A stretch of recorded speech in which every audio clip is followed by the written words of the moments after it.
Kamareddy రచ్చపై focus పెట్టింది కాంగ్రెస్ క్రమశిక్షణ committee. Gandhi భవన్లో సమావేశమైన ఈ అంశంపై సుదీర్ఘంగా చర్చించింది. ఇరుపక్షాల ఫిర్యాదులను సున్నితంగా పరిశీలించింది. ముందుగా షబ్బీర్ అలీ ఇచ్చిన ఫిర్యాదుపై క్రమశిక్షణ కమిటీ డిస్కస్ చేసింది. వచ్చే ఆదివారం విచారణకు రావాలని షబ్బీర్ అలీకి నోటీసులు ఇచ్చారు. ఇరుపక్షాల వాదన విన్న తర్వాత తమ నిర్ణయాన్ని ప్రకటించబోతున్నట్టుగా కాంగ్రెస్ క్రమశిక్షణ కమిటీ చైర్మన్ మల్లు రవి తెలిపారు. పార్టీకి వ్యతిరేకంగా ఎవరు ప్రవర్తించినా ఉపేక్షించబోమని ఆయన హెచ్చరించారు. వ్యక్తిగత సమస్యలను పార్టీపై రుద్దొద్దని, సమస్యలేవైనా ఉంటే PCC chief Mahesh Goud, incharge Meenakshi Natarajan కు చెప్పాలని మల్లు రవి సూచించారు. మరోవైపు కామారెడ్డి కాంగ్రెస్ లో తలెత్తిన విభేదాలు మరోసారి రచ్చగా మారాయి. మాజీ మంత్రి షబ్బీర్ అలీ తనను అవమానించారని క్రమశిక్షణ కమిటీకి మాజీ మున్సిపల్ చైర్పర్సన్ ఇందుప్రియారెడ్డి ఫిర్యాదు చేశారు. మరోవైపు పీసీసీని ఉద్దేశించి షబ్బీర్ అలీ చేసిన కామెంట్స్ పై ఏఐసీసీ సీరియస్ అయింది. తన పేరిట మార్ఫింగ్ వీడియోలు వైరల్ చేస్తున్నారని క్రమశిక్షణ కమిటీకి ఇప్పటికే షబ్బీర్ అలీ వివరణ ఇచ్చారు.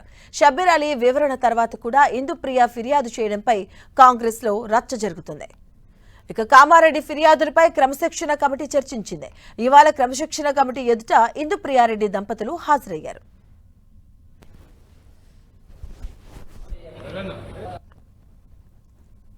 ఇందుప్రియ గారు వారు కూడా వచ్చారు.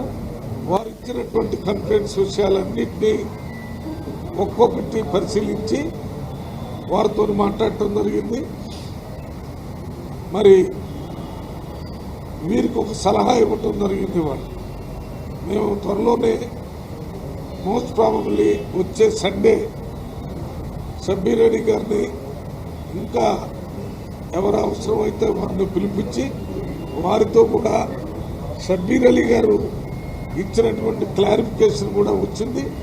దాన్ని కూడా క్షుణ్ణంగా పాయింట్ వైజ్ చదవటం జరిగింది.